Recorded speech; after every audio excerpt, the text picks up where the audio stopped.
Hello，阿 Joey 同大家詳細講解下調溫點樣做嘅，點樣調校溫度。咁咧呢個就係叫做室溫。室溫嘅意思就係話，而家你喺個廚房或者你擺呢個水機嘅地方咧，佢嗰個室內嘅溫度。咁23即係現在室溫就係23啦。呢個就係嗰個室溫水嘅溫度啦。咁有機會咧，有啲地方係30幾，有啲地方係凍得滯，去得18、17都正常嘅。咁呢個就叫做室溫水啦。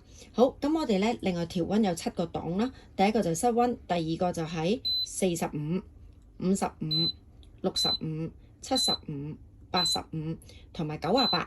咁點解唔係100度呢？因為100度嘅目的啊，就係想將啲細菌啊可以消滅啊嘛。咁但係咧，其實艾多美我哋呢一度啦，有5重過濾啦。咁每一支濾芯都成個手臂咁長啦，咁有成3支。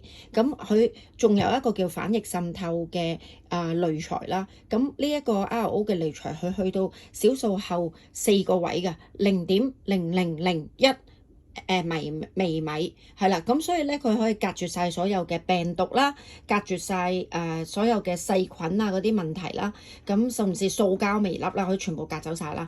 咁所以根本就唔需要煲滾佢。咁當煲到滾去到沸點之後，其實嗰啲我哋聽到啦，攤到嘅凍滾水養魚啊，啲魚都會反肚。咁所以咧，我哋就要可以飲就飲活水，呢部機出嚟嘅係活水嚟嘅。好啦，咁我哋咧調溫嗰度翻嚟，咁我哋咧就要試下撳咯喎。頭先咧我最後係停到去幾多咧？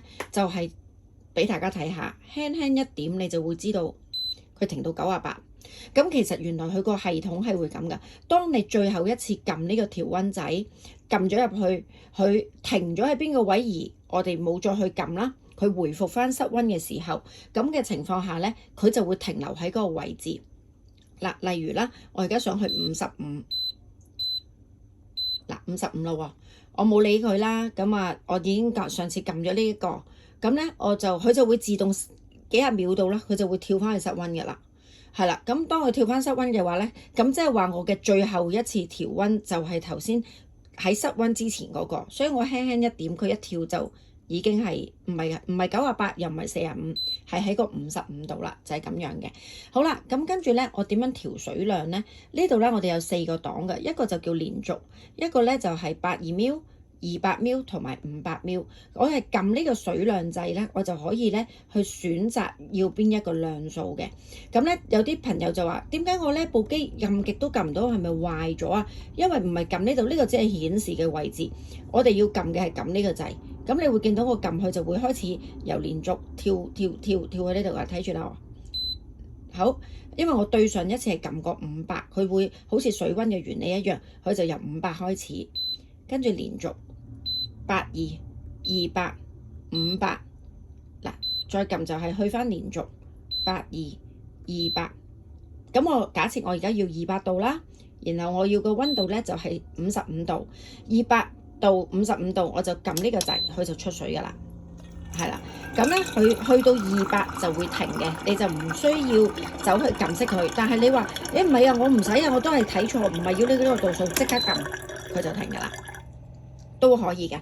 佢就算出唔晒嗰200，你都可以提早暫停嘅，停咗水佢嘅。好啦，咁我咧有機會，我而家今次我就要65度嘅水喎。嗱，我就撳啦，因為之前係停留喺55啊嘛，所以我撳一下就已經跳到65啦。我要82啫，咁我就去撳82，揀咗82，係啦。好，咁咧，然之後咧，我要開着啲水咧，係一定要開呢個掣先會開水噶。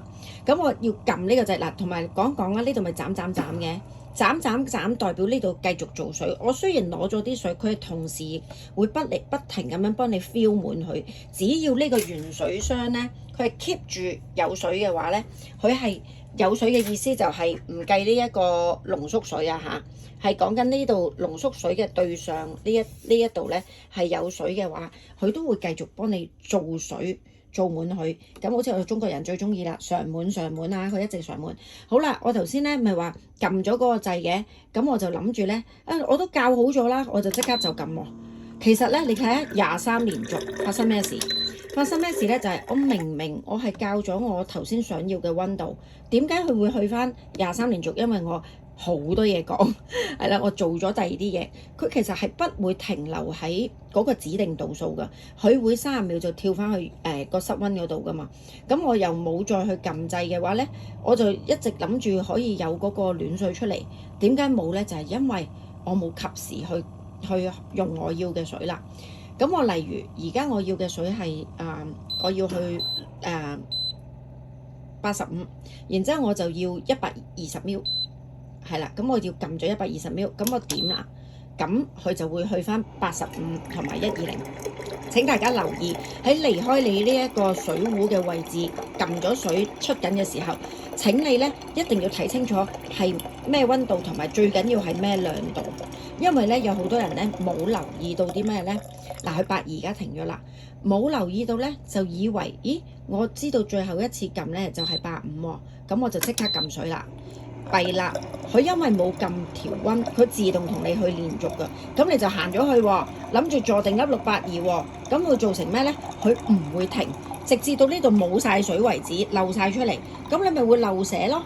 咁我即刻發現要即刻停啦。所以點解我要同大家講，你要好肯定，例如我而家係85啦，撳一下我係停咗係82啦，我係撳一下嘅時候，佢停定咗呢個位咧。我知道佢係真係限82咧，我就會去唔使撳，即係行得開咯。嗱，而家發現咩事咧？哇，寫啦，即刻停。都話啦，喺當中就算唔夠82都好，我都可以停佢嘅。但係見到係咁寫嘅原因係咩？我哋仲有一樣嘢留意就係，究竟我呢個哇好熱啊啲水呢一個水壺咧，其實我就本身係400幾 ml。但係由於我唔知道自己裏邊仲有水，就走去咧填滿晒，即係繼續撳啲水入去，係咪唔滿啊？滿瀉啊，會滿瀉，所以自己都要好肯定，其實你個水壺裏邊本身係咪有水喺裏邊咯？咁你先去再控制你自己個亮度。咁呢個要留意，同埋頭先見唔見到好熱嘅98度嘅水係足以燙到燙傷皮膚㗎，所以咧大家真係要小心去運用。所以點解會有呢個銅鎖啊？銅鎖設計，啲細路仔啊，佢哋唔知道咧，你就可以長撳呢個銅鎖5秒，咁佢就會熄咗機。熄咗之後咧，我點撳佢或者點開佢，佢都唔出水㗎啦。好啦，我點樣可以解鎖咧？又撳唔到喎，只要撳呢個銅鎖長撳5秒。咁我就解鎖啦，解鎖啦，用得啦。好，一樣啦。我對上一次係撳幾多度啊？撳下先，原來係85度喎。咁我今次想要45度喎。好，咁我就照褪啦。佢個 random 就係98之後就去翻室溫，跟住下一個就45啦。然後咧我就要撳嘅今次係要200ml，係啦。咁我揀咗200ml之後，我想以後都係45同200ml咧，我就即刻要撳呢一個設定掣。咁呢個設定掣咧，長撳佢。嗱，而家設定唔到嘅原因係咩咧？因為我唔係即刻做，我仲講咗2句説話，我先嚟做咧。佢根本就唔足夠5秒，佢就已經自動跳翻去嗰個室溫啦。所以咧，佢而家行緊一個咩模咧？沖洗模。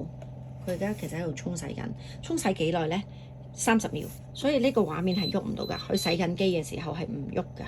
唔俾你撳任何嘢，佢唔係壞咗，係因為你撳咗沖洗，佢轉咗去沖洗啦。沖洗完畢啦，而家好，咁我哋再重新做一個設定咯。設定我要自己中意嘅溫度同埋水量啦。頭先話我要45啦，同埋要200嘅。好啦，咁我就長撳，即刻5秒。好，咁嗱，我而家就係可以。順利地做咗設定啦，咁我就諗住咧設定咗啦，咁即刻撳咯喎，唔得，因為咧一設定咗佢都仲係撳漏咗個掣咧，係佢出唔到你嘅設定嘅，係咧今次唔使長撳5秒，係輕點設定。我頭先設定嘅45同埋200就喺度啦，我先至開水，咁我先至停留喺45同200。記得啊，每次離開你個水壺撳咗水，你都要望下究竟佢係咪你要嗰個溫度，係啦。好，我而家咧，我頭先撳一撳嘅目的係因為我想再做示範其他俾你睇。其實你係由得佢出到200都得㗎嚇，所以我盡快撳停佢，費事又滿瀉一壺。好啦，而家我就翻嚟再講嗰個叫做跳唔要45、200。我今日打邊爐啊，咁我今日會用好多嘅大量嘅滾水咁樣啦，咁所以咧，我想設定佢，我唔使下下校，咁我就只要係調溫調到去98，好啦，然後咧我就要我個器皿好大嘅，咁我就想校500水量，500即刻設定。嗱，而家設定到啦，我哋輕輕撳一撳設定，嗱係咪啊？98、500就係咁樣重新設定，就係咁簡單嘅啫。我再又要65，要82，咁你咪校好晒，即刻就撳設定5秒咯。再提多次就係我點樣可以出翻98、582？我嗰個設定咧就咁撳唔得，係需要輕點設定。見到啦，98同500出嚟，我就咁樣撳啦。OK， 留意啊嚇，逢係熱嘅，你呢個器皿係必須能夠耐熱嘅器皿喎。係啦，記得呢樣嘢，同埋都要留意翻，究竟你嗰個器皿係咪足夠可以承載本身你想要嗰個秒數，呢個就要留意翻啦。